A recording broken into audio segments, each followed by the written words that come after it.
Mercredi 28 janvier, soirée de Ligue des Champions.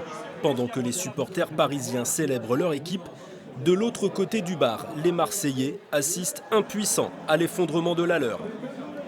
Entre les deux, un homme pour veiller à ce que les clients ne manquent de rien. Ah, c'est un shooter de réconfort, quoi. 5-6. Autant prendre un mètre. Hein. Un visage anonyme pour les uns. Est-ce que vous connaissez le patron du bar? Non, pas du tout. Vous n'avez jamais vu nulle part? Non, je crois pas. Non, du tout. On l'a déjà vu, mais on ne sait pas son nom et tout, on ne sait pas. Bien connu pour les autres. Jérémy Stravius, c'est un grand nageur qui a gagné une médaille de bronze aux Jeux Olympiques. Une soirée normale dans la nouvelle vie du champion olympique.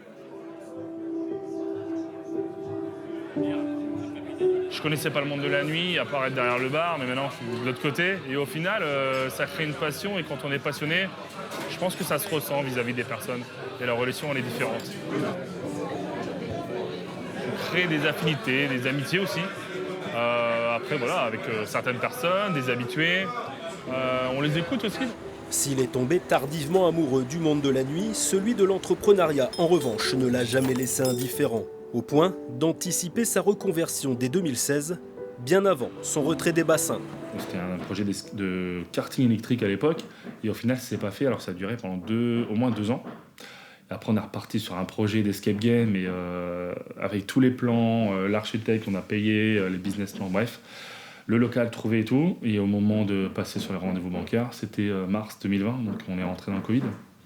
Et là, forcément, les refus bancaires, on n'a même pas déposé dossier. Il en faudra plus pour couper l'élan du Picard. Aidé par son compagnon de l'époque, Jérémy Stravius apprend vite comptabilité, communication, organisation. On va redescendre des chaises de là-haut. Aujourd'hui, il vit au rythme de son établissement.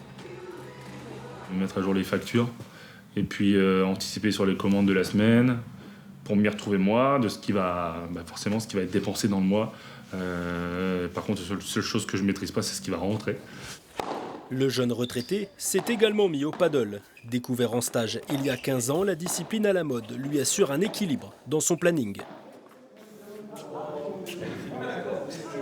Allez, visez là. L'avantage, c'est qu'il a une allonge assez importante, donc quand on essaye d'un peu de le mettre un peu en difficulté, il rattrape très facilement les balles, et puis au niveau des smatchs, il est fort, quoi. Tous les jeudis après-midi, je suis ici, on fait un peu notre entraînement, en tout cas, notre plaisir de la semaine. En ce moment, on va dire que je suis un peu en hibernation au niveau natation, donc je fais beaucoup plus de paddle que de natation, mais je me remettrai là dès février. Les bassins, comment les oublier? Quadruple champion du monde et 4 médailles olympiques. Jérémy Stravius, c'est la France qui gagne, la génération dorée de la natation française, celle qui brille, même dans l'ombre. La reconversion aidant, le garçon parle plus ouvertement de son homosexualité et s'investit davantage pour la cause. Je fais beaucoup plus d'interventions, je suis un peu plus demandé aussi maintenant sur ça. Et voilà, on a fait les Eurogames l'an dernier à Lyon. On verra cette année, ça tombe pas forcément bien avec la Coupe du Monde, mais il y a les Games aussi. Donc j'ai 10 équipes. Et il aime bien aller de l'avant, il aime bien montrer, défendre les choses auxquelles il tient à cœur. Entre porte-voix et businessman, l'ancien athlète s'est réinventé et a fait le deuil d'une carrière hors norme. Depuis la flamme, le relais de la flamme ici à Amiens, j'avais dit la boucle est bouclée en fait. Ça y est, j'ai passé quelque chose et je me tourne vers autre chose. Un mariage à l'été 2027 avec son nouveau compagnon. En attendant, les clients qui se penchent sur le zinc pourront y admirer quelques métaux précieux, les vestiges d'une autre vie, elle aussi décalée, le genre de vie où Jérémy est à l'aise, comme un poisson dans l'eau.